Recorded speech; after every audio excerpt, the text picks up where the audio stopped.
Drama की शुरुआत में हम हमारी फीमेल जमशा को देखते हैं, जो कि यहाँ पर बहुत घायल थी और तो यहाँ पर उसे यकीन नहीं हो रहा होता है कि उसकी ही करीबी दोस्त ने उसके ड्रिंक में ड्रग्स मिला दिया था, जिस वजह से उसके हार्मोनल इम्बैलेंस हो रहे थे। एंड यहाँ पर ऐसा लग रहा था कि जैसे बहुत सारी मारा पीटी हुई थी।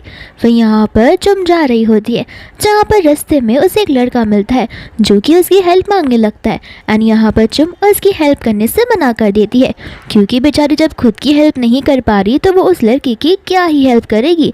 यहाँ पर वो किसी को तो अपने आप को रेस्क्यू करने के लिए कहती है। दूसरा यहाँ पर वो लड़का होता है जो उसे करीब आ जाता है एंड वो उससे बहुत प्लीज करके मदद मांगने लगता है। एंड यहाँ पर वो उसे ज़मीन पर लेटाती है, जहाँ पर वो उसके साथ मेकआउट करने ही वाली थी उसकी ड्रग्स की वजह से, कि इतने में यहाँ पर वो लड़का उसके हाथ पर से उसे काट देता है।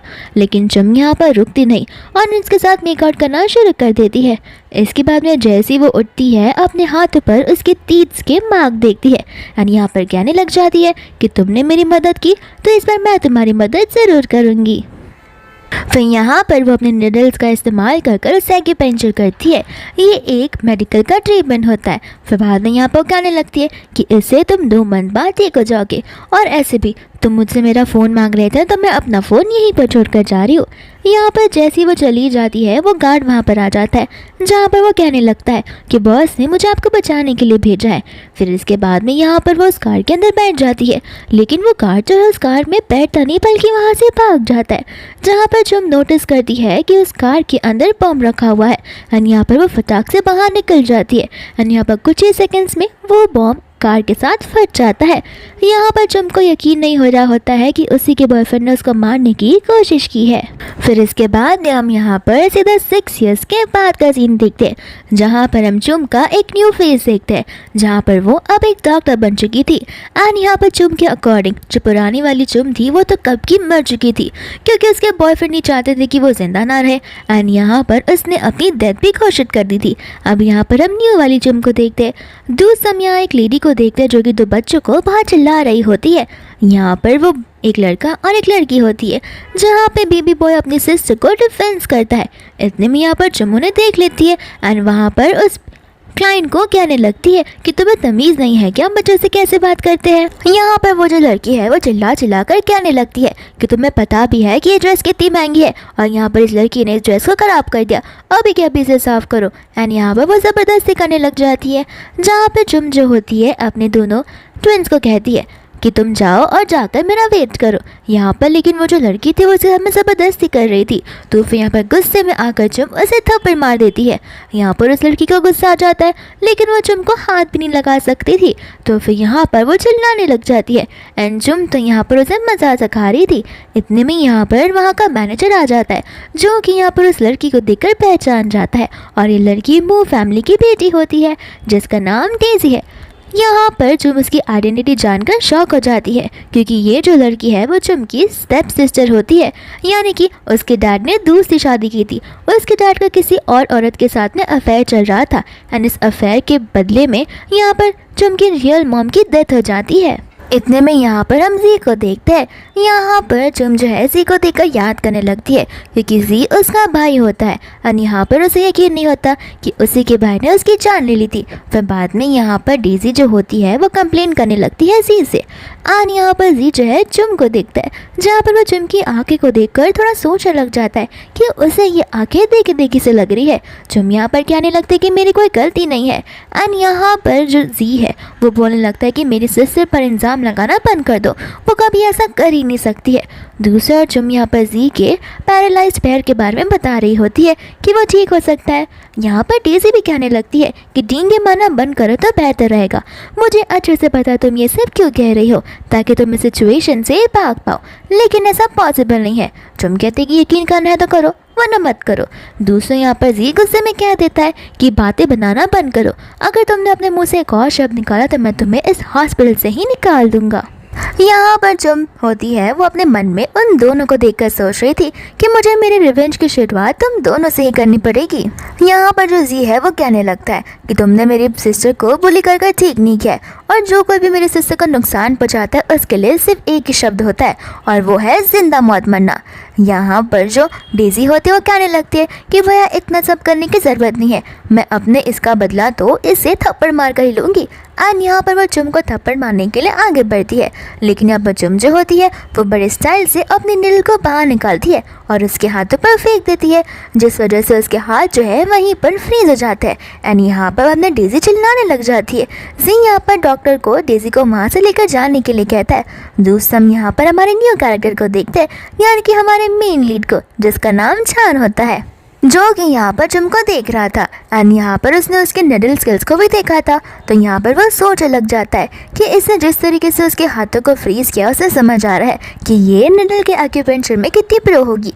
मुझे ज़रूर इससे ग्रैंडपा को मिलवाना चाहिए, ये उन्हें ठीक कर सकती है। दूसरी यहाँ पर होती है चुम, जो कि जी से कह रही थी कि तुम्हें पता भी है कि तुम्हारे रियल मम्मा कौन है। यहाँ पर जी कहने लग जाता है कि आखिर तुम हो कौन। चुम कहती भाई जिससे तुम बहुत जल्दी इरिटेट होने वाले हो। फिर बाद में यहाँ पे वो वहाँ से जाने लगती है जहाँ पे जो उसके गार्ड्स होते हैं वो उसके पीछे पीछे जा रहे थे। एंड यहाँ पर चुम जो है अपने निडल की स्किल्स को वापस यूज़ कर कर उन्हें वहीं पर बेहोश कर देती है। लेकिन फिर यहाँ पर उसे सेंस होने लगता है कि पीछे से कोई तो आ रहा है, तो यहाँ पर वो वार करने लगती है, जहाँ पर इन रिटर्न हमारा जो चान होता है वो उसके निडल को अपने फिंगर टिप से ही पकड़ लेता है। इसके बाद में यहाँ पर वो बातें करते हुए आगे आती है ताकि वो उसका ध्यान भटका सके एंड वो उसे मार सके। लेकिन जैसे वो उस पर हाथ उठाने जाती है, यहाँ पर जो हमारा चान है वो बहुत अटेंटिव रहता है और वो उसके हाथ को तुरंत पकड़ लेता है। फिर बाद में यहाँ पर वो उसके हाथ पर एक निशान को देखता है एंड यहाँ पर उसे पास की बातें याद आने लगती है। फिर बाद में यहाँ पर वो उसे उसी तरीके से बाइट करता है जिस तरीके से उसने 6 साल पहले उसे बाइट किया था। एंड यहाँ पर उसे यकीन आ जाता है कि ये तो वही लड़की है, तो वो उसे अपने करीब खींचता है। यहाँ पर चुम को समझ नहीं आ रहा होता कि आखिर चल क्या रहा है। यहाँ पर जो है वो उसे याद दिलाता है कि 6 साल पहले तुमने मेरी मदद करने से ना क्यों कह दिया था। फिर यहाँ पर चुम को भी 6 साल पहले की बात यहाँ याद आती है, जहाँ पर उसे लग रहा था कि ये इंसान एक पैगर है। फिर बाद में यहाँ पर वो उसे बहुत सेंसिटिव एरिया में मारकर वहाँ से भागने वाली थी, लेकिन यहाँ पर चान जरा से कान को पकड़ के खींचने लग जाता है एंड कहता है कि मैं तो तुम्हें छोड़ूंगा नहीं। फिर बाद में यहाँ पर वो उसे उठाकर वहाँ से ले जाने लगता है, जहाँ पर बेचारी चिल्लाती ही रह जाती है।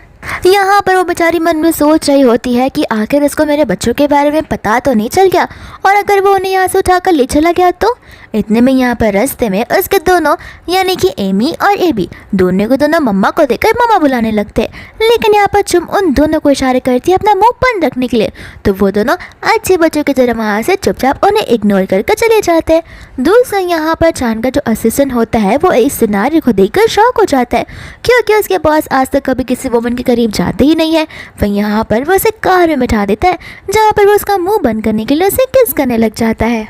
लेकिन यहाँ पर चुम भी कुछ कम नहीं होती है, यहाँ पर वो जोर से उसके लिप्स पर ही बाइट कर देती है, जहाँ पर चान उसे छोड़ देता है। फिर बाद में यहाँ पर वो उसे चुपचाप बैठने के लिए कहता है, लेकिन यहाँ पर चुम उसकी बातों को मानने के लिए रेडी ही नहीं होती। वह यहाँ पर चान अपने मूव्स का इस्तेमाल कर कर उसे नेक पर एक जोर से स्लाइड मारता है, जिस वजह से चुम यहाँ पर बेहोश हो जाती है। इसके बाद वो ड्राइवर को गाड़ी चलाने के लिए कहता है। दोस्तों यहाँ पर एमी और एबी होते हैं, जो कि समझ जाता है कि हमारी मम्मा को एक बैड मैन ने कैप्चर कर दिया है, तो फिर हमें हमारी मम्मा को रेस्क्यू करना ही होगा। एंड यहाँ पर एमी अपना टैब निकालती है, जहाँ पर वो अपने हैकिंग के स्किल से सीसीटीवी फुटेज को हैक कर लेती है एंड उस गाड़ी का पीछा करती है कि आखिर वो गाड़ी जा कहाँ पर रही है, ताकि वो दोनों उस लोकेशन पर जाकर अपनी मम्मा को छुड़ा सके। दोस्तों यहाँ पर चान जो है चुम को लेकर उसे घर पर आ जाता है एंड यहाँ पर चुम अभी भी बेहोशी पड़ी हुई थी। यहाँ पर वो उसकी फेस को देखकर कह रहा था कि इतने सालों में तो ये ज़रा से भी नहीं बदली है। फिर बाद में यहाँ पर उसे असिस्टेंट का कॉल आ जाता है, जो उसे बताने लग जाता है कि ग्रैंडपा की जो तबीयत है वो कुछ ज़्यादा ही खराब हो रही है। दोस्तों यहाँ पर एमी और हम एबी को देखते हैं, जो कि रात के समय उस लोकेशन पर पहुँच गए होते हैं अपनी लवली सी मम्मा को रेस्क्यू करने के लिए। यहाँ पर एबी जो है एमी से कहता है कि मैं अंदर जाकर मम्मा को ढूंढता हूँ, तब तक तुम यहाँ पर इस घर के सीसीटीवी सर्विलेंस कैमरा को हैक कर लो और एक भी ट्रेस को बचने मत देना। एंड हाँ, ध्यान रखना कि तुम अपना भी ध्यान रखो। मैं बाद में यहाँ पर आकर चिकन्स के जंप स्टिक्स तुम्हें दूंगा एज ए रिवॉर्ड। इतना बोलकर यहाँ पर वो गार्ड के पास चला जाता है, जहाँ पर गार्ड उसे पका रहा होता है। तो फिर यहाँ पर एबी जो है उसे अपना पेंडेंट दिखाता है एंड उस पेंडेंट की मदद से यहाँ पर वो गार्ड को हिप्नोटाइज कर देता है, जहाँ पर गार्ड वहीं पर हिप्नोटाइज होकर दरवाजे को खोल देता है और एबी घर के अंदर घुस जाता है। यहाँ पर वो इतने बड़े घर को देखकर पूरे घर को देखते ही रह जाता है, लेकिन यहाँ पर उसकी तकरार हो जाती है, जहाँ पर वो देख लेता है चान को। एंड यहाँ पर चान से पूछने लग जाता है कि तुम अंदर कैसा है। एंड यहाँ पर एबी जो है अपने पॉकेट से एक पाउडर को निकालता है और चान के मुंह पर फेंक देता है। चान कहता है कि मैं तुम्हें छोड़ूंगा नहीं, लेकिन इसके पहले चान कुछ कर पाए यहाँ पर वो बेहोश हो जाता है। एबी यहाँ पर उसे पैरों से मारता है, लेकिन यहाँ पर उसके पैरों पर ही लग जाता है और वो कहने लगता है कि आखिर ये इंसान स्टील का बना हुआ है क्या। दोस्तों यहाँ पर वो उसके फेस पर कुछ तो खुरापाती करके वहाँ से मम्मा को रेस्क्यू करने के लिए निकल पड़ता है। यहाँ पर उसकी मम्मा बेहोश थी, तो फिर यहाँ पर वो उसे एक सेंट को संघाता है, जिस वजह से उसकी मम्मा होश में आ जाती है। फिर बाद में यहाँ से वो लोग निकलने लग जाते हैं। इसके बाद में यहाँ पर वो लोग नीचे उतरते हैं, जहाँ पर चुम जो है चांद को ऐसे देखकर बहुत ज़्यादा शॉक हो जाती है। यहाँ पर वो एबी से पूछती है तुमने ये सब किया। एबी कहता है कि हाँ, उन्होंने आपको किडनैप किया तो कम से कम उनके साथ भी तो कुछ होना चाहिए। यहाँ पर एबी ने उससे पूरे कपड़े ये निकाल दिए थे। फिर बाद में यहाँ पर चुम मन में सोचने लग जाती है कि कुछ भी कर कर मुझे मेरे बच्चों को लेकर यहाँ से जाना ही पड़ेगा, लेकिन अगर उससे पहले कुछ भी पता चल गया तो फिर मेरे बच्चे को वो नुकसान पहुंचा सकता है। फिर बाद में यहाँ पर दोनों बाहर निकल जाते हैं, जहाँ पर एमी अपनी मम्मा को देखकर बहुत खुश हो जाती है। इसके बाद में यहाँ पर वो घर पर आ जाती है अपने बच्चों को लेकर, जहाँ पर उसके बच्चे उसकी आंटी को ढूंढ रहे थे, लेकिन यहाँ पर उसकी आंटी तो वहाँ पर थी ही नहीं। एंड यहाँ पर उन्होंने डिनर का प्लान किया था। इतने में यहाँ पर जिम को किसी का कॉल आ जाता है, जो कहने लगती है कि आखिरकार तुम यहाँ पर अब्रॉड से वापस क्यों आई हो, वापस से मेरा जीना हराम करने के लिए। तुम्हारी सिस्टर को तो मैं बताती हूँ। चुम यहाँ पर कहने लगती है कि उसे हाथ लगाने की भी कोशिश मत करना, वरना तुम्हारे लिए ये बहुत बुरा होगा। इसके बाद में हम यहाँ पर डेजी को देखते हैं, जिसने चुम की सिस्टर सिया को कैप्चर कर लिया होता है, यानी कि किडनैप कर लिया होता है। यहाँ तक कि उसने सिया को बहुत मारा भी था। सिया यहाँ पर डेजी से कह रही होती है देखो तुम्हें जो करना है मेरे साथ करो, लेकिन प्लीज़ चुम पर इस तरीके से वार मत करो। डेजी यहाँ पर कहने लग जाती है कि तुम्हें तो अपनी बहन की बहुत फिक्र है, तुमने मुझे कभी अपना बहन कंसिडर ही तो नहीं किया, तुम मुझे भी अपना बहन मान सकती हो, लेकिन नहीं, तुम्हें जब देखो तब चुम के ही गुनगान गाने हैं। अब देखो मैं तुम्हें क्या सबक सिखाती हूँ। एंड यहाँ पर वो फिंगर्स को उसकी कट करने लग जाती है, लेकिन इतने में यहाँ पर चुम आ जाती है, तो फिर यहाँ पर वो सिया से माफ़ी मांगती है देरी से आने के लिए। लेकिन सिया को यहाँ पर चुम की टेंशन होती है कि आखिर तुम यहाँ पर क्यों आई, तुम्हें कुछ भी हो सकता है। डेजी यहाँ पर उसे देखकर बोलने लगती है कि फाइनली तुम अपनी बहन को बचाने के लिए आ गए, लेकिन तुम खुद को नहीं बचा सकते तो अपनी बहन को क्या बचाओगी। यहाँ पर बाब ने वो गार्ड्स को बोलती है उन दोनों की टांगें तोड़ने के लिए, जहाँ पर चुम जो है अपने मूव सिखाती है और अपने निडल्स की मदद से यहाँ पर उन्हें मजा चुकाती है। साथ साथ यहाँ पर तो वो डेजी के हाथों में भी निडल्स घुसा देती है, जिस वजह से एक बार फिर से डेजी के हाथ फ्री हो जाते हैं। डेजी यहाँ पर उसे कहने लग जाती है कि अगर तुमने मेरे साथ कुछ भी करने की कोशिश की तो याद रखना मेरी मॉम तुम्हें बिल्कुल नहीं छोड़ेंगी। यहाँ पर सिया भी चुम से कह रही होती है कि जाने दो, वो मुझे ही तो नुकसान पहुँचा रही है, तुम्हें थोड़ी ना वो कुछ कर रही है। चुम यहाँ पर उसे कहने लगती है कि वो मुझे नुकसान पहुँचाए या तुम्हें नुकसान पहुँचाए, बात एक ही जैसी है, और मैंने तुम्हें ऐसी सिस्टर नहीं बुलाया है, मैं तुम्हें सिस्टर अपनी मानती भी हूँ। फिर बाद में यहाँ पर वो उसके मॉम डैड के बारे में बताने लग जाती है। चुम कहती कि मुझे फ़र्क नहीं पड़ता, मुझे किसी की चिंता है तो वो तुम हो। फिर यहाँ पर वो उसे बिठाती है। फिर बाद में यहाँ पर वो डेजी के ऊपर वार करने वाली थी कि इतनी टाइम में यहाँ पर उसके डैड आता है, जो कि चुम पर चिल्लाने लग जाता है। सिया यहाँ पर कहना चाहती थी कि चुम की कोई गलती नहीं है, लेकिन इसके पहले वो कुछ कहती यहाँ पर वो बेचारी बेहोश हो जाती है। दूसरा यहाँ पर डेजी जो है वो चुम के खिलाफ सारी की सारी बुरी बुरी बातें कहने लगती है। यहाँ पर उसके डैड भी चुम पर गुस्सा करने लगते हैं एंड बोलते हैं कि 6 साल पहले भी और अभी भी लगता है तुम हमें चैन से जीना देने ही नहीं चाहती हो। यहाँ पर चुम जो है वो अपने डैड से ऑलरेडी थक चुकी होती है, इसलिए यहाँ पर वो अपने डैड को कुछ एक्सप्लेनेशन भी नहीं देती है। यहाँ पर उसके डैड सभी गार्ड से कहने लगते हैं कि इन दोनों औरतों को उठाओ और इनकी टांगें तोड़कर इन्हें घर से बाहर निकाल दो। चुम यहाँ पर कहने लग जाती है कि मैं भी देखना चाहती हूँ कि कोई मुझे या मेरी सिस्टर को कैसे जज कर सकता है। गार्ड यहाँ पर उस पर हमला करने के लिए आगे बढ़ते तो है, लेकिन यहाँ पर वो सभी को एक साथ ढेर कर देती है। वह यहाँ पर उसके डैड कहने लगते हैं कि अब तुम मेरे साथ क्या करोगी, क्योंकि मेरे अकॉर्डिंग तो तुम्हारे ड्रिल्स अब तक खत्म हो गए होंगे। एंड यहाँ पर उसके डैड नाइफ निकाल लेते, जहाँ पर वो अपनी खुद की बेटी को ही चाकू मारने वाले थे, लेकिन यहाँ पर इतने में एक एप्पल बीच में आ जाता है। एंड ये एप्पल को बीच में लाने वाला कोई और नहीं बल्कि हमारा चान ही होता है। यहाँ पर उसके डैड चान को देखकर बहुत खुश हो जाते हैं एंड यहाँ पर वो उसे प्रेज करने लगते हैं। यहाँ पर जो उसका डैड है वो सिर्फ और सिर्फ डेज़ी के बारे में तारीफ किया जा रहा था। यहाँ पर चान कहने लगता है जुम से कि क्या तुम ठीक हो। इस वजह से उसके डैड को पता चलता है कि ये तो यहाँ पर जुम को जानता है। फिर यहाँ पर वो अपनी टांग बीच में लड़ाना शुरू कर देता है। चान कहता है कि आखिर यहाँ पर ये सब चल क्या रहा है। उसके डैड कहने लगते हैं कि जैसा आप सोच रहे हो वैसा कुछ भी नहीं है, ये तो बस एक नॉर्मल सा ड्रामेटिक सीन है जो आपस में ये बहनें किया करती है। यहाँ पर चान जो है जुम से पूछता है तो जुम कहते हैं कि हाँ सही कहा तुमने, और वो ड्रामा अभी तक खत्म नहीं हुआ है। फिर यहाँ पर वो चली जाती है डेज़ी के पास में एंड जाती यहाँ पर वो उसके बालों को खींचने लग जाती है और उसे मारती भी है एंड कहती है कि मैं ये आखिरी बार तुम्हें ये आखिरी वार्निंग दे रही हूँ, अगर तुमने नेक्स्ट टाइम से मेरी सिस्टर को छूने की कोशिश भी की तो नेक्स्ट टाइम मैं तुम पर कोई मर्जी नहीं दिखाने वाली। फिर बाद में यहाँ पर वो सिया को लेकर वहाँ से जाने लगती है। चान यहाँ पर जुम को देखकर सोचने लगता है कि इसकी स्किल्स तो बहुत ज़्यादा ही अच्छी है, और रही बात इसकी एंगर इश्यूज़ की तो वो तो बहुत ज़्यादा है, जिस वजह से मुझे इस लड़की में इंटरेस्ट और भी आता जा रहा है। दोस्तों यहाँ पर उसके डैड होते हैं जो कि गुस्से में आ जाते हैं एंड कहने लगते हैं कि अभी तो तुमने हिम्मत कर दी डेज़ी को टच करने की, लेकिन मैं भी देखता हूँ फ्यूचर में तुम जिंदा भी रहोगी या फिर नहीं।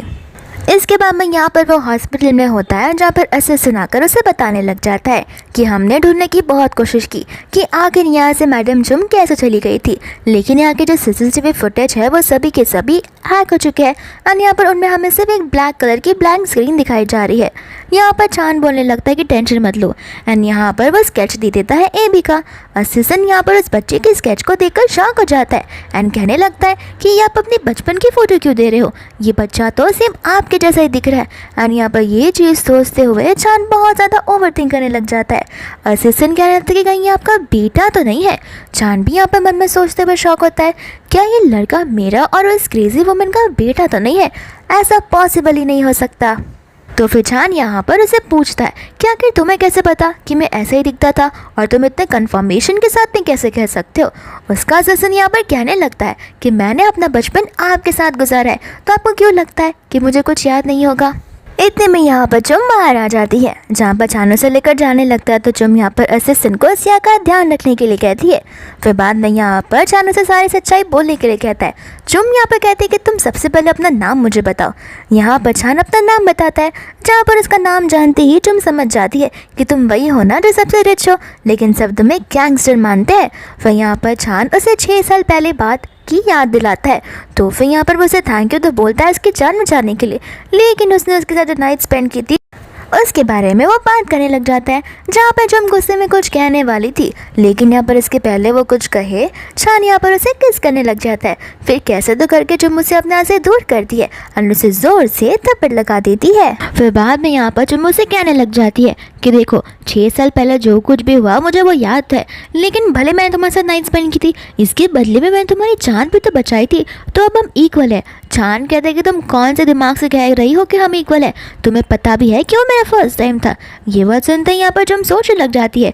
चान कहता है कि ज़्यादा सोचो मत, तुम्हें पता है कि कितनी सारी लड़कियाँ जो मेरे पीछे पड़ी है, लेकिन तुम्हारी वजह से मैंने अपनी वर्जिनिटी को लूज़ कर दिया है। फिर बाद में यहाँ पर चान उसे 6 साल पहले के बारे में जो कुछ भी हुआ फ्यूचर में अब उसका क्या हो रहा है उसकी सच्चाई बताने के लिए कहता है। यहाँ पर जुम को समझ में आ जाने लगता है कि शायद से उसे एबी के ऊपर अब शक चला गया है। तो फिर यहाँ पर वो टॉपिक को बदलने लग जाती है।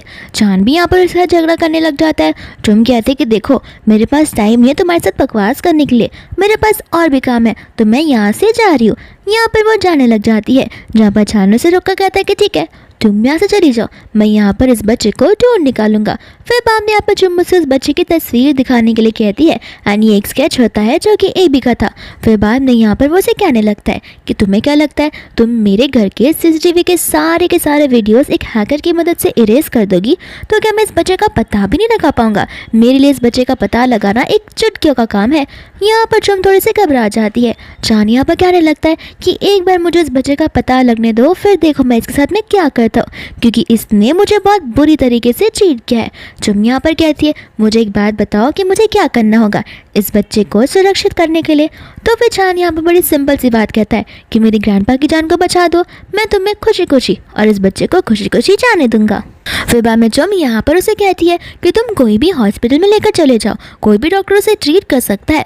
चान यहाँ पर बताने लगता है कि उसके डैड की एक स्पेशल कंडीशन है जहाँ पर गन की जो बुलेट होती है वो उसके डैड के हार्ट के एकदम करीब है, जिसे निकाल पाना बहुत मुश्किल है, क्योंकि अगर ऐसा किया गया तो फिर उनकी हार्ट बीट रुक जाएगी, जिस वजह से उनकी जान जा सकती है। एंड यहाँ पर एकदम स्किल्ड डॉक्टर एक्यूपेंचर की मदद से उन्हें नॉर्मली ठीक कर सकते हैं। तो उसे लगता है कि चुम उसे ठीक कर पाएगी। चुम कहती कि ठीक है, मैं तुम्हारे ग्रैंडपा को ठीक करने के लिए रेडी हूँ, लेकिन यहाँ पर तुमने अपने किए हुए वादे पर काबिल रहना होगा। एंड हाँ, मैं कल यहाँ पर 8 बजे तुम्हारा इंतज़ार करूँगी, मुझे पिक करने के लिए आ जाना। इतना बोलकर वो वहाँ से जाने लगती है। दूसरी यहाँ पर चुम जा रही होती है तो उसे एबी का कॉल आ जाता है, जो उसे कहने लगता है कि मम्मा मुझे कुछ समझ में नहीं आ रहा। यहाँ पर हमारे घर के बाहर कई सारे लोग खड़े हैं जहाँ पर उनके हाथ में कुछ है जो कि वो हमारे विंडो और घर के डोर के ऊपर फेंक रहे। यहाँ पर मैं तो घर के बाहर भी नहीं निकल सकता हूँ। यहाँ पर चुम मुझसे छुप कर रहने के लिए कहती है ताकि फटाक से चुम घर पहुँचे और वो उनकी जान बचा पाए। फिर बाद में यहाँ पर वो टैक्सी को ढूंढने लग जाती है, लेकिन एक भी टैक्सी उसे मिल नहीं रही थी। एंड यहाँ पर चान सामने से आ जाता है तो वो उसकी वैन में बैठ जाती है। यहाँ पर वो लोग घर पर जैसे ही पहुँचते घर के अंदर तो आग लग चुकी थी। फिर बाद में यहाँ पर वो लोग अपने बच्चे को ढूंढने लग जाते हैं। यहाँ पर चान उसे बाहर निकलने के लिए कहता है, लेकिन चुम कहती है कि मैं यहाँ से बाहर तब तक नहीं निकलने वाली जब तक मुझे मेरे बच्चे नहीं मिल जाते। एंड यहाँ पर चान को पता होता है कि शायद से वो लोग बाथरूम में छुपे होंगे, तो वो लोग सीधा रेस्टरूम की ओर चले जाते हैं। एंड यहाँ पर एमी और एबी वहीं पर छुपे हुए थे। एबी यहाँ पर पूछने लगता है कि तुम यहाँ पर मेरी मम्मा के साथ क्या कर रहे हो। तो चान यहाँ पर उसे अपना मुंह बंद रखने के लिए कहता है एंड बोलता है कि मैं तुम्हारी जान बचाने के लिए आऊँ। फिर यहाँ पर चान एबी को और चुम एमी को वहाँ से लेकर जाने लग जाती है। फिर इसके बाद में जैसे ही वो लोग वहाँ से बाहर निकलने लगते हैं, लिविंग एरिया में एक वुडन का प्लैंक होता है जो कि यहाँ पर चुम के ऊपर गिरने वाला था। फटाक से यहाँ पर चान चुम को धक्का दे देता है, जहाँ पर वो प्लैंक इस बार एबी पर गिरने वाला था। एंड चान यहाँ पर एबी को प्रोटेक्ट कर लेता है एंड वो प्लैंक उसके ऊपर गिर जाता है। फिर वो फटाक से एबी को वहाँ से भागने के लिए कहता है, लेकिन यहाँ पर से एबी जाने के लिए बिल्कुल मना कर देता है। चान कहता है कि तुम्हारी मम्मा के पीछे जाओ, वो कब की बाहर जा चुकी है। लेकिन यहाँ पर एबी साफ साफ मना करते हुए कहता है कि मैं अगर बाहर जाऊँगा तो आपके साथ ही जाऊँगा, आपने मेरी जान बचाई है तो मैं भी आपको प्रोटेक्ट कर कर आऊँगा। यहाँ पर चान जैसे एबी को देख रहा होता है उसे कुछ अपनापन सा महसूस होता है। दूसरे यहाँ पर जो चुम और एमी होती है वो बाहर आ जाती है एंड कई सारे लोग यहाँ पर उन्हें बाहर देख लेते हैं। यहाँ पर चुम वापस से अंदर जाने वाली थी, लेकिन वो सभी के सभी लोग उसे रोक लेते हैं। इतने में ही फायर ब्रिगेड आ जाते हैं एंड यहाँ पर चुम उन्हें बताने लग जाती है कि अभी भी 2 लोग अंदर ही है। एंड यहाँ पर से एवी बाहर आ जाता है, लेकिन दूसरा यहाँ पर चान बाहर नहीं आ पाता। दोस्त हम यहाँ पर देखते हैं जी की सिस्टर को, जो कि चिल्ला रही होती है अपने हाथों को देखकर एंड उसका हाथ अभी तक ठीक नहीं हुआ था। यहाँ पर जी जो है पता लगाने लगता है कि आखिर वो लड़की कौन थी। इतने में यहाँ पर उसका असिस्टेंट आ जाता है तो वो उसके साथ चला जाता है। दूसरा यहाँ पर चुम जो होती है वो चान को लेकर एक हॉस्पिटल में आ जाती है। चान यहाँ पर कहने लगता है कि अगर मेरा कोई ऑपरेशन या सर्जरी करेगा तो वो चुम है। चुम यहाँ पर कहने लग जाती है कि मेरा हॉस्पिटल नहीं है तो मैं यहाँ पर ऑपरेट नहीं कर सकती और तुम्हें बर्निंग हुआ है जहाँ पर यही लोग तुम्हें ठीक कर सकते हैं। लेकिन चान यहाँ पर चिल्ला के कहता है कि तुम ही मुझे बचाओगी। फिर यहाँ पर चुम कहते हैं कि ठीक है, तुम अंदर जाकर एनेस्थीसिया का डोज ले लो, तब तक मैं यहाँ पर रेडी होकर आ जाती हूँ। इसके बाद मैं यहाँ पर वो चेंज कर आ जाती है, जहाँ पर जी उसे दिख जाता है एंड जी यहाँ पर चुम को रोक लेता है। फिर बाद में यहाँ पर वो उसे बोलने लग जाता है कि मुझे नहीं लगता कि तुम ज़्यादा समय तक जिंदा रह पाओगी।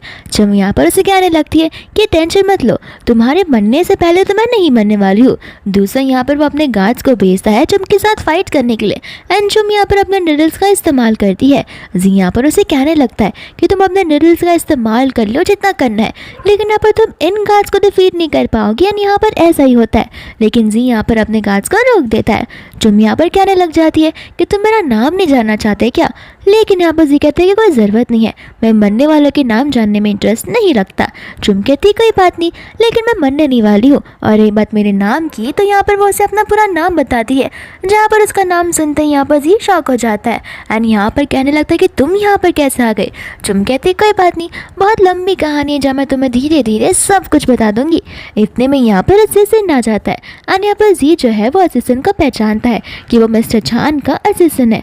वहीं यहाँ पर वो कह रहे थे कि ओह तो तुम मिस्टर छान को ऑपरेट करने जा रही हो, ठीक है तुम जा सकती हो, तब तक मैं यहाँ पर तुम्हें छुटकारा यानी कि थोड़ी सी फ्रीडम दे रहा हूँ। जी वहाँ से जाने लगता है तो फिर चुम यहाँ पर जी से पूछने लग जाती है कि क्या तुमने कभी अपनी लाइफ में ऐसा कुछ काम किया है जहाँ पर तुम्हें बहुत रिग्रेट हुआ है। लेकिन यहाँ पर जी साफ साफ मना कर देता है एंड बोलता है कि मैं अपनी लाइफ में जो कुछ भी करता हूँ बहुत सोच समझ के करता हूँ एंड मैं मेरे दिल के इस्तेमाल के साथ साथ ब्रेन का इस्तेमाल भी करता हूँ और मैंने आज तक अपनी लाइफ में ऐसा कोई काम नहीं किया है जहाँ पर मैं उस काम को रिग्रेट करूँ। तो वही यहाँ पर चुम कहते कि ठीक है तुम्हें उस दिन का इंतज़ार ज़रूर होगा जहाँ पर तुम बहुत रिग्रेट करने वाले हो। इतना बोलकर वो चली जाती है। फिर इसके बाद में यहाँ पर चुम ऑपरेशन वाले थिएटर में पहुँच जाती है जहाँ पर अभी भी छान ऐसे लेटा पड़ा था।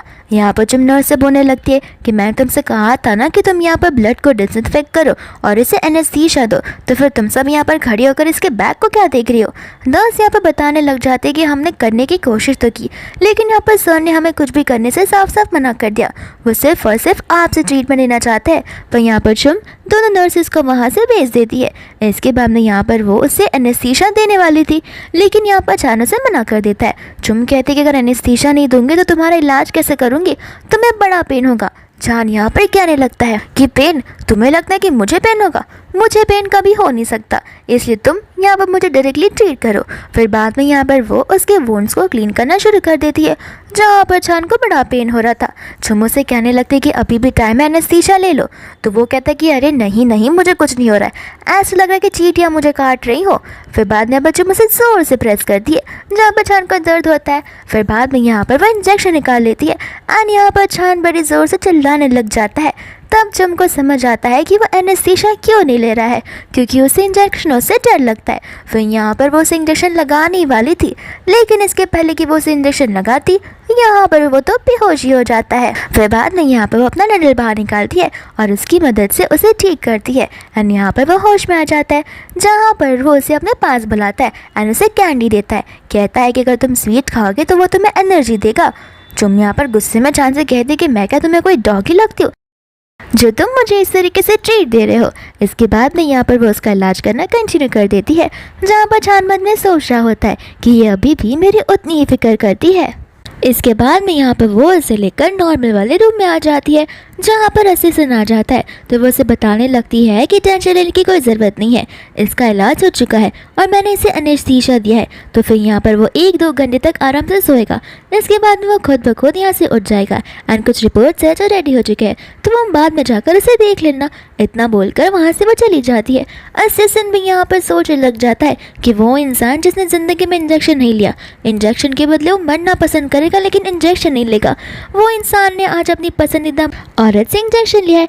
लगता है सर के दिल में मैडम के लिए कुछ ज़्यादा ही स्पेशल प्लेस है। फिर बाद में यहाँ से वह जा रही होती है तो ए भी वहाँ पर आ जाता है जो अपनी आंटी यानी कि सिया के बारे में पूछने लगता है। अनसी मम्मा कहती है कि तुम्हें अपनी आंटी की फिक्र करने की ज़रूरत नहीं है, वो बहुत जल्द ही ठीक हो जाएगी। फिर बाद में यहाँ पर ए भी मेडिसिन लाता है एंड कहता है कि मैंने वो उस अंकल के लिए है, उन्हें मेरी वजह से चोट लग गई है। यहाँ पर चुम जो है वो मन में सोचने लगती है कि क्या पता ये सिर्फ मेरा ही थॉट हो कि यहाँ पर चान उसे हर्ट करने की कोशिश करेगा, लेकिन क्या पता चान यहाँ पर मेरे बच्चे को बहुत एडोरली रखेगा। तो फिर यहाँ पर वो उसे कहने लगती है कि जाकर तुम खुद ब खुद अंकल को दे दो। फिर बाद में ए भी उस रूम के अंदर चला जाता है एंड यहाँ पर असिस्टेंट ए बी को देखकर पहचान जाता है। फिर बाद में यहाँ पर ए बी जो है वो मेडिसिन असिस्टेंट को दे लेता है एंड असिस्टेंट यहाँ पर उसे थैंक यू बोलने लगता है उसके बालों को बिखारते हुए। ए बी कहता है कि थैंक यू बोलने की ज़रूरत नहीं है, उन्होंने मेरी फैमिली की जान बचाई तो ये उनका रिटर्न गिफ्ट है। एंड यहाँ पर असिस्टेंट बड़ी चालाकी से उसके बालों का एक टुकड़ा निकाल देता है और तो यहाँ पर वो चान की ओर देखकर कहने लगता है कि अगर ये सचमुच तुम्हारा बेटा निकला तो फिर मेरी इंक्रीमेंट तो पक्की है। दोस्त हम यहाँ पर एमी को देखते हैं जो कि सिया के साथ में थी एंड यहाँ पर सिया होश में आ जाती है। सिया यहाँ पर एमी से कहते कि तुम यहाँ क्या कर रही हो और घर पर क्यों नहीं हो। एमी यहाँ पर घर की सिचुएशन के बारे में बताने लगती है जहाँ पर एमी आकर एमी को चुप करा देता है। फिर बाद में यहाँ से दोनों चले जाते हैं जहाँ पर सिया जो है चुम से कहने लग जाती है कि देखा मैंने तुमसे कहा था कि तुम्हें ये सब करने की ज़रूरत नहीं है। अब यहाँ पर वो लोग घर पर वार करने लगे जहाँ पर मुझे बच्चों की लाइफ बहुत ज़्यादा इनसिक्योर लग रही है। यहाँ पर चुम से कहने लग जाती कि देखो मैं तुमसे वापस कह रही हूँ और आखिरी बार कह रही हूँ कि तुम मेरे रियल सिस्टर सिस्टर जैसी हो और मैं तुम्हारा साथ कभी नहीं छोड़ूंगी, और ऐसे भी अगर मुझ पे कभी प्रॉब्लम आई तो तुम मुझे बचाओगी ही। सेम मैं भी तुम्हारे साथ वही सब कर रही हूँ, एंड तब तक के लिए मेरे बच्चे तुम्हारे साथ रहेंगे, तो तुम उनका ध्यान रखना। यहाँ पर ए भी बोलने लगता है कि मम्मा आप टेंशन मत लो, हम यहाँ पर सिया आंटी का ध्यान रख कर रहेंगे।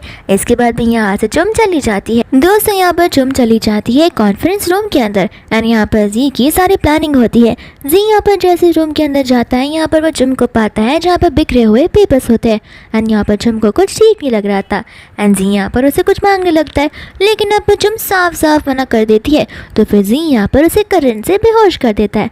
बाद में वो उसे लेकर वहाँ से चला जाता है। चान यहाँ पर अपने होश में आने लगता है, लेकिन यहाँ पर वो होश में आते आते चुम का नाम जोर जोर से पुकारने लगता है। चान यहाँ पर होश में आती असिस्टेंट से चुम के बारे में पूछने लगता है। असिस्टेंट कहता है कि माफ़ करना, मैं भी उन्हें ढूंढने की कोशिश कर रहा हूँ लेकिन वो मुझे नहीं मिल रही है। चान यहाँ पर गुस्से में आकर कहने लगता है कि इतना बड़ा हॉस्पिटल नहीं है वो कि वो यहाँ से अचानक से गायब हो सकती है, जाकर सीसीटीवी चेक करो।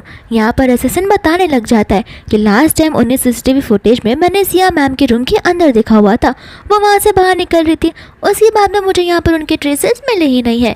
फिर बाद में यहाँ से वो लोग सिया के रूम की ओर जाने लगते हैं, जहाँ पर एमी देख लेती है चान को और वो उसके पास चली जाती है। यहाँ पर चान जो है एमी को देखकर मन में सोचने लगता है कि ये तो अपनी मम्मा की तरह ही क्यूट है और अपने डैड की तरह इंटेलिजेंट है। फिर बाद में यहाँ पर एमी जो है उसके पास उसे हक करने के लिए आती है, लेकिन असिस्टेंट रोक देता है ये कहते हुए कि अभी अंकल ठीक नहीं है। फिर बाद में यहाँ पर एमी कहने लगती है कि मेरी मम्मा को किसी बैड गाइस ने किडनैप कर लिया है। चान कहता है कि तुम्हें कैसे पता। एमी उसे बताने लगती है कि मेरी मम्मा कॉन्फ्रेंस रूम में गई थी कुछ टाइम के लिए, एंड उन्होंने कहा था कि वो हमारे लिए चिकन सूप लेकर आएंगी, लेकिन जब से वो गई हैं वो बहुत टाइम से वापस नहीं आई है। इसका मतलब ये है उन्हें कुछ तो हो गया है। फिर बाद में चान यहाँ पर कहता है कि टेंशन मत लो, मैं तुम्हारी मम्मा का पता जल्द से लगा लूँगा। एमी कहती है कि उसकी ज़रूरत नहीं है, मैंने मेरी मम्मा का लोकेशन ढूंढ निकाला है, एंड वो अपने वॉच में उन्हें उनका लोकेशन बताने लग जाती है, जहाँ पर असिस्टेंट वो चीज़ को देखकर बड़ा इंप्रेस हो जाता है। और चान भी। एमी कहती है कि ये नई बात थोड़ी ना है, मैंने आपकी जगह से भी मेरी मम्मा को ऐसे ही बचाया था। ये बात सुनकर तो चान शॉक हो जाता है। फिर बाद में यहाँ पर एमी उससे मदद मांगने लगती है। चान कहते कि मदद मांगने की ज़रूरत नहीं है, ऐसे भी मैं तुम्हारे लिए सब कुछ कर सकता हूँ, एंड एमी यहाँ पर उसे गाल पर किस के देती है, जहाँ पर चान जो है ब्लश करने और मुस्कुराने लग जाता है। ये चीज़ असिस्टेंट देखकर शॉक हो जाता है कि मेरे बॉस को मुस्कुराना भी आता है। फिर यहाँ पर उसका बॉस उस पर चिल्लाते हुए कहता है कि खड़े खड़े मेरा मुँह क्या देख रहे हो, फटाक से लोकेशन को ट्रेस करो। एंड यहाँ पर जो चुम का लोकेशन होता है वो मूर फैमिली के विला में बता रहा था। दोस्त हम यहाँ पर देखते हैं जी की सिस्टर को, जो कोई अभी भी यहाँ पर चिल्ला रही होती है कि आखिर मेरा हाथ कब ठीक होगा, मेरा हाथ हिलने का नाम ले ही नहीं रहा है। यहाँ पर जी आ जाता है जो उसे कंट्रोल और कंसोल करने लगता है, एंड बोलता है टेंशन मत लो, तुम बहुत जल्दी उससे अपना बदला ले पाओगी। दोस्तों यहाँ पर गार्ड्स होते हैं जो कि चुम के मुंह पर पानी मारकर उसे होश में लाने की कोशिश कर रहे थे। इतने में यहाँ पर जी आ जाता है जो कि उसे अपनी सिस्टर को ठीक करने के लिए कहता है, लेकिन यहाँ पर चुम उसे साफ साफ मना कर देती है एंड कहती है कि उसकी फिक्र करने के बदले तुम खुद की फिक्र करोगे तो ज़्यादा बेहतर होगा। यहाँ पर जी उसे अपना मुंह कम चलाने के लिए कहता है एंड बोलता है कि मैं मेरी सिस्टर से बहुत प्यार करता हूँ और यहाँ पर उसे कुछ हो जाए मैं उस चीज़ को नहीं देख पाऊंगा। चुम यहाँ पर जी को अपनी आंखें खोलने के लिए कहती है और बोलती है कि तुम उसके साथ प्यार कर रहे हो, तुम उसकी फिक्र कर रहे हो जिसने हमारी बायोलॉजिकल मम्मा को जिंदा मार दिया। यहाँ पर जी को गुस्सा आ जाता है तो फिर यहाँ पर वो चुम का गला पकड़ने लग जाता है। यहाँ पर चुम फिर भी उसकी बातों को मानती नहीं है तो गुस्से में आकर जी उसके ऊपर फ्लावर का वास फेंकने वाला था, लेकिन यहाँ पर बॉडीगार्ड उसे ऐसा करने से रोक देते हैं क्योंकि चुम भी उनके पास एक आखिरी ऑप्शन होती है जो कि उसके सिस्टर को बचा सकती है मरने से। फिर यहाँ पर बाद में वो उसे कहने लग जाता है कि अभी के अभी मेरी सिस्टर को बचाओ। चुम यहाँ पर उसे कह रहे थे कि ठीक है मैं तुम्हें एक ऑप्शन देती हूँ, या तो तुम अपने आप को चूज़ कर लो या फिर अपनी बहन को, तुम दोनों में से मैं किसी एक को ही बचा सकती हूँ। एंड यहाँ पर जी जो है अपनी बहन को चूज़ करता है। यहाँ पर चुम अपने सोचने लग जाती है कि मुझे समझ नहीं आ रहा कि आखिर इसकी बहन ने यानी कि इसकी स्टेप सिस्टर ने उसके लिए इतना ऐसा क्या कर दिया है जहाँ पर वो उसी का साइड लिए जा रहा है। एंड यहाँ पर वो खुद की जान को दाव पे लगाने के लिए रेडी भी हो गया है। फिर इसके बाद में यहाँ पर वो जो चीज़ें होती है उसकी असिस्टेंट को बताने लग जाती है, जहाँ पर जी जो है चुम को वार्निंग देता है कि अगर तुम मेरे साथ कोई ट्रिक प्ले कर रही हो तो मैं तुम्हें अभी बता रहा हूँ, अगर मेरी बहन नहीं बचेगी तो तुम्हें भी मैं जिंदा चला दूंगा। लूँगा। लेकिन यहाँ पर चुम उसे अपने आप पर विश्वास करने के लिए कहती है और उन्हें एंटीडोट बता देती है। यहाँ पर उसके बॉडीगार्ड जैसे चले जाते हैं, वहाँ पर चुम बड़ी चालाकी से अपने हाथों को खोल लेती है। फिर बाद में यहाँ पर वो जो है जी पर वार करना शुरू कर देती है। जी यहाँ पर उसे उसकी आइडेंटिटी पूछने लगता है, लेकिन चुम उसे कुछ बताती नहीं है। इतने में ही गार्ड्स वहाँ पर आ जाते हैं, तो फिर यहाँ पर वो गार्ड्स को साफ साफ कह देती है कि एक और कदम अगर आगे बढ़ाए तो तुम्हारे बॉस इस दुनिया से उठ ही जाएंगे।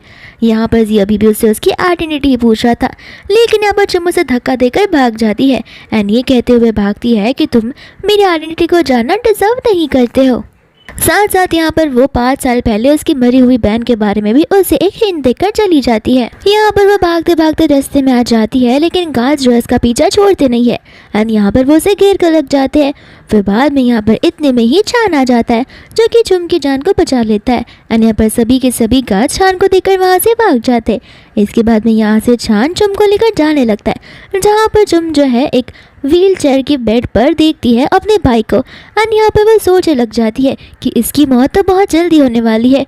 ऐसा सोचकर और ऐसा देखकर मुझे तो खुश होना चाहिए, लेकिन न जाने क्यों मुझे बहुत बुरा लग रहा है। एंड यहाँ पर चान चुम को उसे देखने से मना कर देता है और वो उसे लेकर कार में आ जाता है।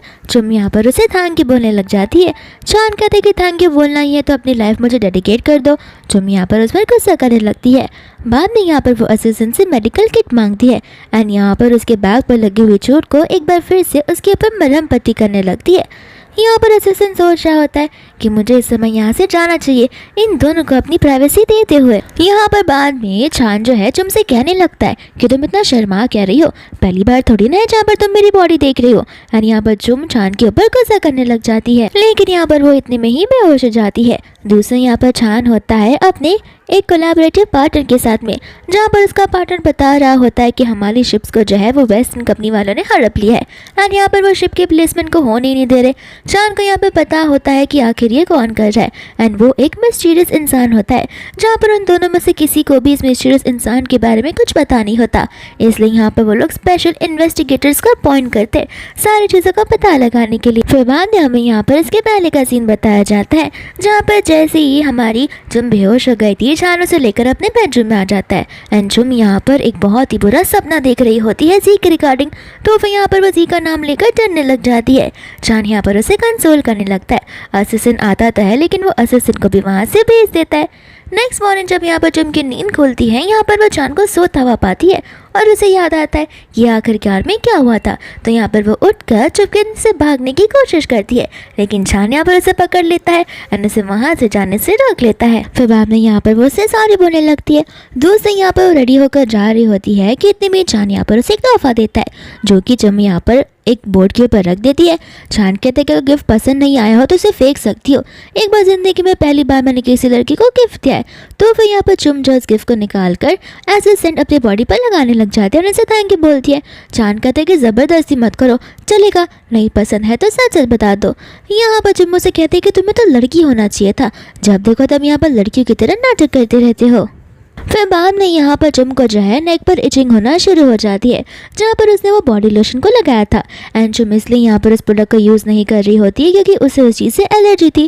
चान यहाँ पर उसे सॉरी बोलता है, उसे उठा लेता है, कहता है कि मैं तुम्हें ऐसे ही हॉस्पिटल लेकर जाऊँगा एंड उसे वो हॉस्पिटल तक लेकर आ जाता है। यहाँ पर जैसे वो उसे हॉस्पिटल लेकर आता है, हम पीछे से वैंग को देखते हैं एंड वैंग यहाँ पर एक ओल्ड मैन होता है, जहाँ पर वो चुम को देखकर उसकी आँख को देखकर थोड़ा सा पास में चला जाता है, जहाँ पर वो एक छोटी सी बच्ची को देखता है जो कि उसे कह रही होती है अपनाने के लिए, क्योंकि उसकी मम्मा अब नहीं थी। एंड यहाँ पर हमें पता चलता है कि वो उसके रियल डैड है, यानी कि ड्रामा की शुरुआत में जो उसे डैड बुला रही थी वो उसके नहीं बल्कि सिया के डैड होते हैं। एंड यहाँ पर सिया और चुम एक बायोलॉजिकल सिस्टर्स नहीं होते, वो दोनों एक मुंह बोली बहन होती है। बाद में यहाँ पर एक लड़की होती है जो कि आकर चुम को धक्का मारने लगती है, लेकिन चान यहाँ पर उसे धक्का मार देता है। जैसे ही वैंग यहाँ पर मिस्टर चान को देखता है, यहाँ पर वो उसे माफ़ी मांगने लगता है। चान यहाँ पर कहता है गलती जिसकी है वही माफ़ी मांगेगा एंड यहाँ पर वैंग उस लड़की को माफ़ी मांगने के लिए कहता है, लेकिन यहाँ पर चुम कहती है माफ़ी से काम नहीं चलेगा, नील टर्न कर माफ़ी मांगनी पड़ेगी।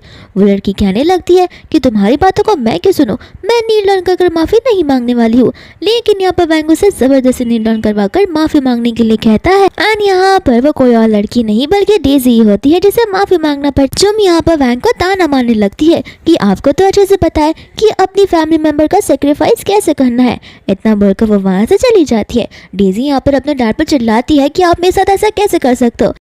यहाँ पर डैड उसे कहने लगते हैं, तुम जो ये लग्जरियस लाइफ एंजॉय कर रही हो ना, वहाँ की इनकम इसकी कंपनी से आती है, तो तुम चाहते हो कि मेरी जॉब छिन जाए। यहाँ पर वैंग चला जाता है अपने बेटे जी को देखने के लिए, जहाँ पर डॉक्टर बता रहे होते हैं कि जी के जिंदा रहने के चांसेस बहुत कम है।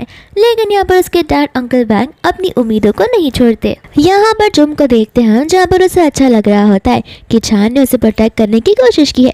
छान यहाँ पर चुम को नोटिस करता है और उससे पूछता है कि तुम मुझे कुछ छुपा नहीं रही हो क्या। चुम कहते हैं कि तुम कहना क्या चाहते हो। छान कहता है कि जिस तरीके से तुम नर्वस हो उसे समझ आता है कि ज़रूर कुछ तो बात है।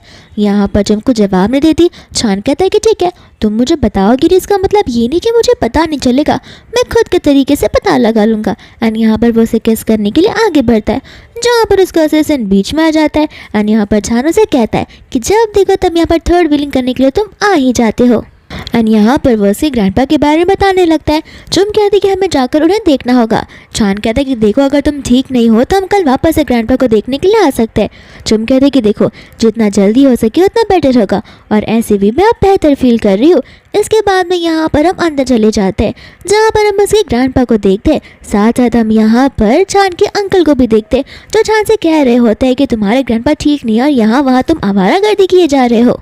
यहाँ पर वो अपने ग्रैंडपा को ऑपरेट करने के लिए आगे बढ़ती है, जहाँ पर अंकल उसे रोक देते हैं। कहते हैं कि मैं ऐसी औरत को किसी को भी टच करने नहीं देने वाला। यहाँ पर छान को गुस्सा आता है और वो अंकल को वहाँ से बाहर निकालने लगता है। अंकल भी यहाँ पर मन में सोचते हैं कि जाने दो ना, अगर इस बुड्ढे को कुछ हो गया तो सारा का सारा इंजाम मैं इन पर लगा सकता हूँ, एंड रही प्रॉपर्टी और शेयर्स की बात तो वो मेरे हाथों में आसानी से आ जाएगा। फिर यहाँ पर चुम छान को भी जाने के लिए कहती है।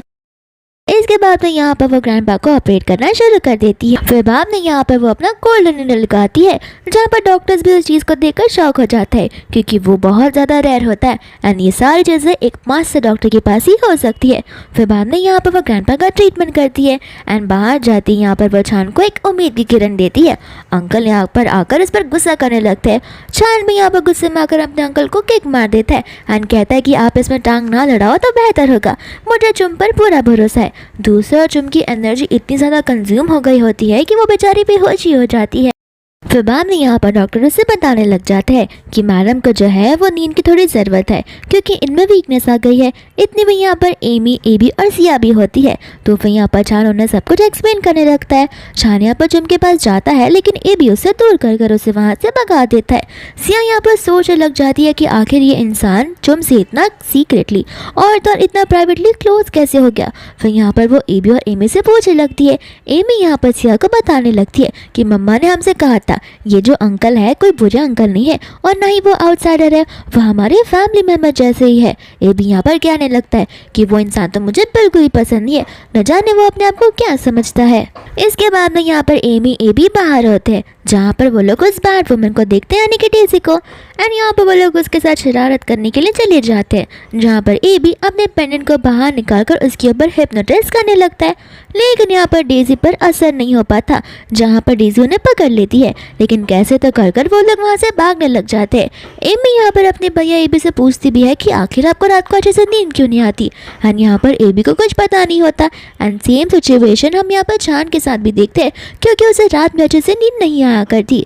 फिर बाद में यहाँ पर वो लोग एक रूम में चले जाते हैं जहाँ पर जी होता है, एंड यहाँ पर जी के हाथों में सेम रिंग होती है जो कि चुम के हाथों में थी, एंड यहाँ पर उन्हें लगने लगता है कि जी ही उनका डैडी है। एमी कहती कि ऐसा पॉसिबल नहीं है। तो फिर यहाँ पर एबी अपना स्मार्ट दिमाग यूज़ कर कहता है कि तुम इसके हाथ में रिंग देख रही हो, वो और मम्मा के हाथ का रिंग सेम ही है, तो प्रॉपर्ली हमें पता चलता है कि यही हमारे डैडी है। फिर यहाँ पर वो लोग सोचने लग जाते हैं कि हमें यहाँ पर उनकी जान बचानी होगी। तो फिर यहाँ पर अभी भी उनको शक होता है कि वो उनका डैडी है या फिर नहीं, लेकिन एज अ ह्यूमन नेचर यहाँ पर ए भी जो है वो स्पेशल वाला मेडिसिन उसके मुंह में डालकर वहाँ से जाने लगता है। इतने में यहाँ पर वैंग आकर उन्हें बोलने लगता है कि तुम दोनों कौन हो और यहाँ पर इस रूम में क्या कर रहे हो। इतने में यहाँ पर डेज़ी आकर उन पर चिल्लाने लग जाती है, तो फिर यहाँ पर वैंग कहता है कि बच्चे उन पर चिल्लाओ मत, और वो उन बच्चों को वहाँ से भेज देता है। डेज़ी कहते हैं कि आपने उन्हें ऐसे क्यों छोड़ा, आपको पता नहीं है कि वो कितने शरारती है। लेकिन वैंग को पता होता है कि वो किसके बच्चे हैं। दोस्तों यहाँ पर एमी और ए भी चले जाते हैं अपनी मम्मा के पास में, जहाँ पर वो लोग उस जी के बारे में बताने लग जाते हैं। साथ साथ वो लोग यहाँ पर उसे उस रिंग के बारे में भी बताते हैं एंड उन्होंने उसे मेडिसिन दिया ये भी बताते हैं। बाद में यहाँ पर मुझसे पूछती है कि आखिर तुम्हें ऐसा क्यों लग रहा है कि तुमने कुछ गलत काम किया, तुमने किसी की हेल्प करने की कोशिश की तो बहुत अच्छी बात है, लेकिन वो तुम्हारे डैडी नहीं है। यहाँ पर एमी है वो पूछने लगती है अगर वो हमारे डैडी नहीं है तो आप दोनों के हाथों में सेम रिंग कैसे हो सकती है। यहाँ पर चुमुने कहती है कि मैं थोड़े समय बाद तुम दोनों को सब कुछ बता दूंगी। इतना कहकर वो वहाँ से चली जाती है। फिर बाद में यहाँ पर जुम और चान एक दूसरे से मिलते हैं, जहाँ पर उन दोनों को एक दूसरे से कुछ कहना होता है। चान यहाँ पर जुम को सबसे पहले कहने के लिए कहता है एंड जुम यहाँ पर कन्फेस कर देती है कि एमी और ए भी उसी के बेटे। चान कहता है कि मुझे पता है। बाद में जुम यहाँ पर माफ़ी मांगने लगती है, कहती है कि मुझे नहीं पता था कि तुम इतना नॉर्मल रिएक्ट करोगे और उन्हें एक्सेप्ट कर लोगे, लेकिन मैं तुम्हें कह देती हूँ तुम उनसे मिल सकते हो, जो चाहे उनके साथ कर सकते हो, उनके साथ टाइम स्पेंड कर सकते हो, लेकिन हाँ प्लीज़ मैं उनकी कस्टडी तुम्हें नहीं देना चाहती। चान कहते ये तुम क्या कह रही हो, कस्टडी मैं क्यों लूँगा, वो मेरे बच्चे हैं, मैं उन्हें डिजर्व करता हूँ, वो तुम्हारे बच्चे हैं, तुम भी उन्हें डिजर्व करती हो। तो एक अच्छी चीज़ हम कर सकते हैं, वो है शादी। शादी के बाद वो हमारे बच्चे रहेंगे। जुम यहाँ पर सोच पड़ जाती है। चान कहता है कि देखो ये बहुत अच्छी अपॉर्चुनिटी है, क्योंकि यहाँ पर मुझे पता है तुम 5 साल बाद यहाँ पर वापस क्यों आई हो अपना रिवेंज लेने के लिए। जुम यहाँ पर उसे बताने लगती है कि हाँ मेरे भाई ने ही मेरी चीज़ में जहर डालकर मुझे मारने की कोशिश की थी, इसका तो मैं सोच भी नहीं सकती हूँ। फिर चान यहाँ पर उसे पॉजिटिव साइड बताने लगता है एंड जुम यहाँ पर खुश हो जाती है एंड शादी के लिए रेडी हो जाती है। इसके पहले कि यहाँ पर वो शादी की डेट फिक्स करे, चान फटाक से असिस्टेंट को कॉल करवा कर मैरिज रजिस्ट्रेशन जाकर रजिस्टर करने के लिए कह देता है एंड यहाँ पर जुम से ज़्यादा खुश तो चान होता है। फिर बाद में यहाँ पर जुम होती है अपने घर पे, जहाँ पर उसे यकीन नहीं आ रहा होता है कि उसकी शादी हो गई है।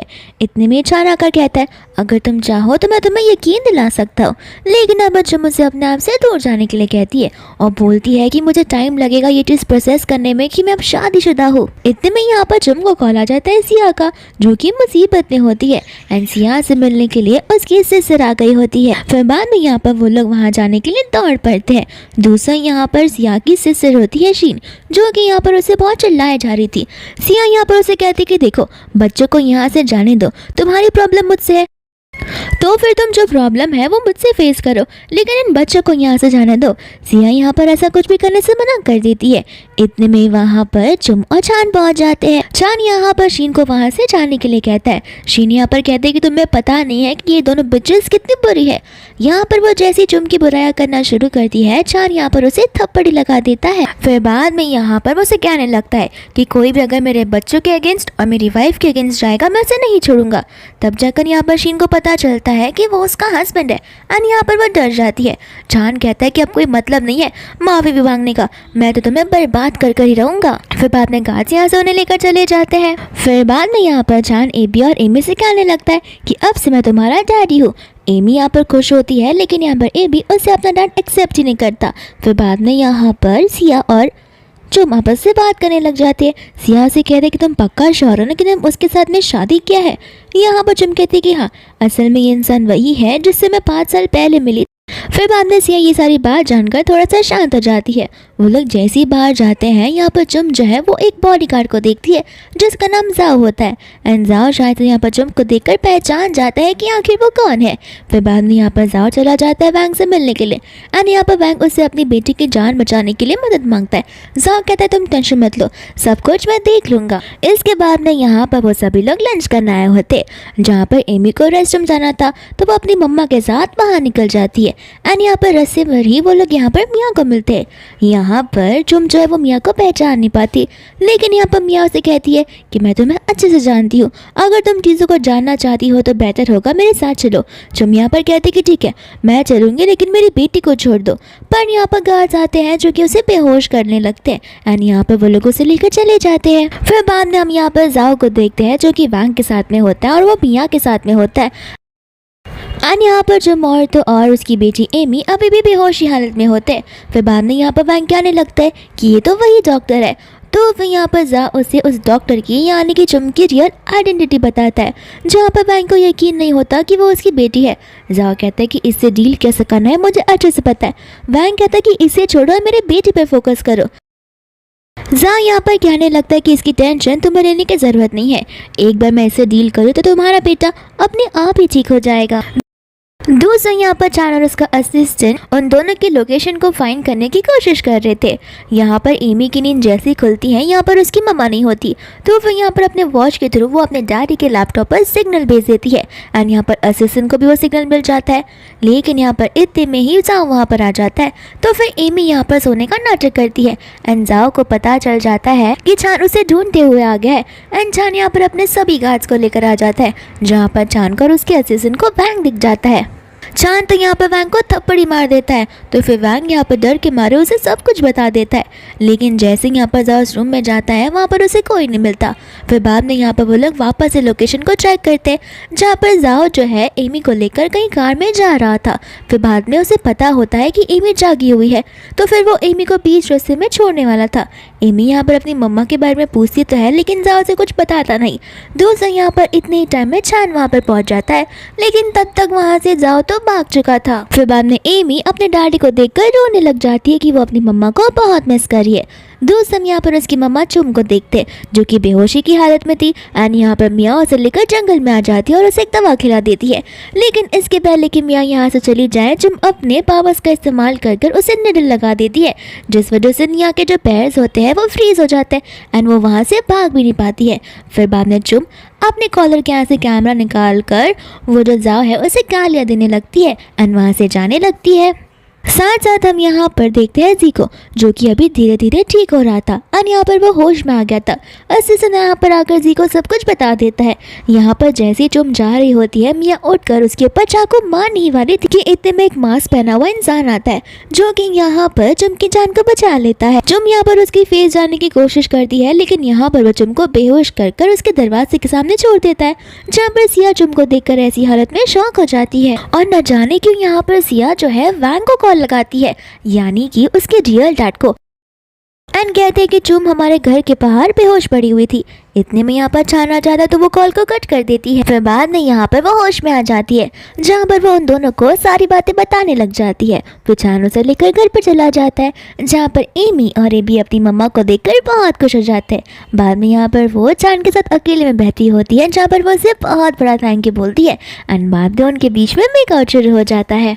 दोस्तों यहाँ पर सिया होती है अपने डैड के साथ में, जहाँ पर उन दोनों के बीच में झगड़ा चल रहा था। उसके डैड यहाँ पर सिया को बहुत मारने वाले थे कि इतने में ही चान आ जाता है एंड चान यहाँ पर सिया को बचा लेता है एंड हमें यहाँ पर सिया के बिहेवियर से कुछ समझ आने लगता है कि दाल में कुछ तो काला है। दोस्तों यहाँ पर वो लोग जब घर पर होते हैं तो फिर वहाँ पर उसका वो कोलैबोरेटिव पार्टनर आ जाता है, जो कि उसे बताने लग जाता है कि हमने पता लगा लिया है कि मिस्टर शाह कौन है, यानी कि वो इंसान कौन है जो कि हमारे वेस्टर्न कंपनीज की शिप को रिलीज नहीं कर रहा एंड वो यहाँ पर हमारे एरियाज को हड़पता जा रहा है। साथ ही साथ यहाँ पर जी के पास डीएनए रिपोर्ट्स होते हैं, जी के या और तो और चुम के यहाँ पर डीएनए रिपोर्ट्स 100% सिक्योर आते हैं। इसका मतलब ये है कि चुम जो है वो इसकी रियल सिस्टर है। तब जाकर यहाँ पर जी पास की हर एक बात को याद करने लगता है एंड उसे तब जाकर समझ आता है कि आखिर चुम उसके साथ ऐसी बातें क्यों कर रही थी। यहाँ पर वो बड़ा खुश था कि उसकी सिस्टर अभी भी जिंदा है। यहाँ पर इतने में उसकी सिस्टर आ जाती है, तो फिर यहाँ पर वो चुम के रिलेटेड बातें निकालने लगता है। उसकी सिस्टर कहती कि वो तो कब का मर चुकी है, अब मुझे उसके बारे में बात नहीं करनी है एंड यहाँ पर उन दोनों के बीच में छोटा सा झगड़ा हो जाता है। दूसरा यहाँ पर जी होता है जो कि किसी गार्ड्स को अपने पास मिलने के लिए बुलाता है। फिर बाद में यहाँ पर वो गार्ड के साथ में किसी टेंपल में चला जाता है एंड यहाँ पर हम उसके मास्क को उतरता हुआ देख लेते हैं, यानी कि जी ही वो इंसान होता है जिस दिन उसने चुम की जान बचाई थी। फिर बाद में यहाँ पर वो बड़ा खुश था कि चुम अभी भी जिंदा है एंड यहाँ पर वो अपने आप से प्रॉमिस करता है कि भले उसकी खुद की जान चली जाए, लेकिन वो चुम को इस बार कुछ होने नहीं देगा। फिर बाद में यहाँ पर जी चला जाता है मिलने के लिए चांद से एंड यहाँ पर वो उसे डीएनए रिपोर्ट सिखाने लग जाता है। चांद कहता है कि इन सब के बारे में मुझे पहले से पता था, लेकिन मैं तुम्हें बता देना चाहता हूँ कि तुम मुझे अब नुकसान नहीं पहुँचा सकते। यहाँ पर जी उसे माफ़ी मांगने लगता है एंड पास की सारी बातें बताता है एंड समझाता है कि उसे कितना रिग्रेट हो रहा है। दूसरा यहाँ पर हम देखते हैं चुम को, जो कि ग्रैंडपा का ऑपरेशन कर रही होती है, लेकिन यहाँ पर चांद के जो अंकल होते हैं वो आकर डिस्टर्बेंस फैलाना शुरू कर देते हैं और ऑपरेशन को रोकने लगते हैं, लेकिन असिस्टेंट गार्ड्स के साथ आता है और उन्हें मजा चखाता है। फिर यहाँ पर चांद भी आ जाता है। चुम यहाँ पर ऑपरेशन के बाद जो है वो बेहोश हो जाती है। तब जाकर यहाँ पर चांद को जी की कही हुई बात याद आती है, जहाँ पर जी ने उसे कहा हुआ था कि मेरे में और लीज़ा के अंदर कैंसर की ऑलरेडी मॉलिक्यूल्स हैं, क्योंकि हमारी मम्मा को भी कैंसर था जिस वजह से उनकी मौत हो गई। एंड यहाँ पर अगर लीज़ा ने उस चीज़ को ध्यान नहीं दिया और उसने अगर नज़रअंदाज किया तो फिर यहाँ पर उसकी जान को खतरा हो सकता है। इसलिए मैं चाहता हूँ कि तुम पहले से यहाँ पर प्रिकॉशंस लेकर रखो और उसे जल्दी से जल्दी फर्स्ट स्टेज पर ही क्योर कर दो। फिर बाद में यहाँ पर जान ग्रैंडपा से मिलने के लिए चला जाता है एबी और एमी के साथ में। एंड यहाँ पर ग्रैंडपा उन्हें देखकर बड़े खुश होते हैं एंड यहाँ पर उसकी वाइफ से मिलने के लिए बहुत उतावले थे। इतने में यहाँ पर आ जाती है सिया, तो ग्रैंडपा खुश हो जाते हैं सिया को देखकर, क्योंकि ग्रैंडपा सिया को बहुत पहले से ही जानते थे एंड उन्हें लग रहा था कि वो चांद की वाइफ है, लेकिन चांद इस मिसअंडरस्टैंडिंग को दूर करता है। लेकिन हम वापस से यहाँ पर सिया के फेस पर एक वियर्ड सा लुक देखते हैं, जहाँ पर हमें समझ आ रहा था कि शायद सिया अब चुम से जेलस फील करने लगी है। फिर बाद में यहाँ पर वो लोग बाहर आकर बात करने लगते हैं, जहाँ पर चांद जो है क्लियरली कह देता है कि अगर मैं किसी के लिए जिंदा रह रहा हूँ तो वो सिर्फ और सिर्फ चुम है। इतना कहकर वो वहाँ से चला जाता है, जहाँ पर हम सिया की आंखों में एकदम क्लियरली जेलसी को देख सकते हैं। फिर बाद में यहाँ पर चांद चुम से मिलने जाता है, जहाँ पर चुम उसे देखकर बहुत खुश हो जाती है। साथ साथ वो यहाँ पर उसे एक बुरी खबर भी देता है उसकी हेल्थ को लेकर एंड बाहर खड़ी सिया सब कुछ सुन रही होती है। दूसरा यहाँ पर हम जी को देखते हैं, जो अभी भी इन्वेस्टिगेट कर रहा होता है कि आखिर 6 साल पहले एग्जैक्टली हुआ क्या था और मैंने ऐसे कदम क्यों उठाए थे। वह यहाँ पर जो इन्वेस्टिगेटर है उसे उसकी सिस्टर का ही नाम दे देता है, तो वह यहाँ पर वो बहुत ज़्यादा डर सी जाता है एंड बाद में यहाँ पर वो अपनी सिस्टर से मिलने के लिए जाता है, जहाँ पर वो भाग रही होती है। जी जैसे ही खड़ा होता है उसकी बहन उसे खड़ा देखकर शॉक हो जाती है। बाद में यहाँ पर उसकी सिस्टर बताने लग जाती है कि माना मेरी गलती थी, लेकिन इसमें मेरा पूरा हाथ नहीं था। एंड यहाँ पर वो कुछ मैसेजेस उसको बताने लगती है जो कि उससे बहुत पहले से आए थे। फिर बाद में यहाँ पर फाइनली चुम जो है वो अपने भाई सी से मिलने के लिए आ जाती है, जहाँ पर वो दोनों रोने लगते हैं। फिर यहाँ पर चुम अपने भाई को पूरे पावर के साथ में ठीक करना शुरू कर देती है। इसके बाद में यहाँ पर उसका भाई बताने लग जाता है कि मुझे तो लगता है कि हमारी फैमिली में से ही कोई तो एक बिट्रेयल है जो कि हमें बिट्रे करने की कोशिश कर रहा है। इसके बाद में यहाँ पर चुम और छाना जाते हैं घर पे, जहाँ पर वो लोग सिया को एक एग्रीमेंट देने लगते हैं जो कि बिजनेस के रिलेटेड होता है एंड यहाँ पर सिया उस एग्रीमेंट्स को देखकर बड़ी खुश हो जाती है। साथ ही साथ हम यहाँ पर जाओ को देखते हैं, जहाँ पर कोई तो एक सीक्रेट वुमन उससे मिलने के लिए आई थी एंड एक सीक्रेट शेयर करने के लिए आई थी। और हाँ, यहाँ पर मिस्टर शाह कोई और नहीं बल्कि जाओ ही होता है एंड यहाँ पर वो मांस वाली लड़की कोई और नहीं बल्कि सिया ही होती है। एंड यहाँ पर जी ने जो इंस्टिगेट किया था कि हम में से कोई एक बिट्रियल है वो ट्रू निकलता है और वो कोई और नहीं बल्कि सिया ही होती है। सिया बाद में यहाँ पर जाओ के साथ मिलकर प्लान बनाने लगती है, क्योंकि जाओ का एनिमी कोई और नहीं बल्कि चान होता है एंड यहाँ पर सिया का एनिमी कोई और नहीं बल्कि चुम होती है, क्योंकि यहाँ पर सिया को जो है चान से प्यार होता है। क्योंकि यहाँ पर जाओ का एनिमी कोई और नहीं बल्कि छान ही होता है। लेकिन यहाँ पर सिया उसे कंपेंसनेट करती है, बोलती कि तुम्हें वेस्टर्न कंपनी चाहिए वो मैं तुम्हें दे दूंगी, लेकिन इसलिए तुम्हें खात्मा करना होगा चुम का, क्योंकि चुम छान के बहुत क्लोज है। एक बार चुम में जोन ऐसे चली गई तो मुझे छान मिल जाएगा। इसके बाद मैं छान को मैं अपने प्यार में गिरा दूंगी, जहाँ पर वेस्टर्न की कंपनीज पर तुम कब्जा कर सकते हो। फिर बाद में यहाँ पर सिया चली जाती है चुम के साथ में शॉपिंग करने के लिए एंड जैसे वो लोग पार्किंग लॉट में होते हैं, यहाँ पर कई सारे लोग आ जाते हैं। यहाँ पर चुम जो है उन्हें ढेर कर देती है, लेकिन यहाँ पर सिया अचानक से चाकू निकाल कर उससे गले पर लगा देती है एंड जा यहाँ पर आ जाता है। यहाँ पर चुम उसे पूछने लगती है कि आखिरी बार मैं तुम्हें सिस्टर बोल रही हूँ एंड एक क्वेश्चन पूछना चाहती हूँ कि तुमने मेरे साथ ये सब क्यों किया। फिर बाद में यहाँ पर सिया उसे सच्चाई बताने लगती है कि मैं और चांद बचपन से साथ में रहे। याद है जिस दिन ग्रैंडपा को हम देखने गए थे, ग्रैंडपा को लग रहा था कि हमारे बचपन का प्यार अब सच हो गया है, जहाँ पर हम दोनों ने शादी कर ली है, लेकिन ऐसा तुम्हारी वजह से पॉसिबल पॉसिबल नहीं है। यहाँ पर चुम को जो है डर नहीं लगता क्योंकि वहाँ पर आ जाता है छान उसकी मदद करने के लिए। जाओ कहता है कि आखिर तुम दोनों कर ही क्या लोगे, लेकिन इतने में यहाँ पर जी उसका इन्वेस्टिगेटर साथ साथ छान का असिस्टेंट और 2 लोग और आ जाते हैं उनकी मदद करने के लिए। वहीं यहाँ पर वो लोग उनकी मदद करते हैं, जिसके बाद में यहाँ पर जाओ को बड़े थप्पड़ मिलते हैं चुम की ओर से क्योंकि उसने उसकी बेटी को परेशान करने की कोशिश की थी और उसे किडनैप तक किया था। फिर बाद में यहाँ पर वो लोग एक गार्डन एरिया में आ जाते हैं जहाँ पर छान जो है वो सभी के सामने उसे वेडिंग के लिए प्रपोज कर देता है एक बड़े से फ्लावर के बुके के साथ में। यहाँ पर चुम जो होती है उसके इस एक्सप्रेसिव थिंग के साथ में बड़ी इम्प्रेस हो जाती है एंड यहाँ पर वो उसे हाँ बोल देती है, जहाँ पर छान उसे प्रॉमिस रिंग पहना देता है। फिर बाद में सभी लोग यहाँ पर उन्हें किस करने के लिए चीयर अप करने लगते हैं एंड यहाँ पर हम एबी को देखते हैं जिसने छान को एज अ डैड एक्सेप्ट कर लिया था। फिर बाद में यहाँ पर वो दोनों किस करने लगते हैं एंड इसी सीन के साथ ये ड्रामा यहीं पर खत्म हो जाता है।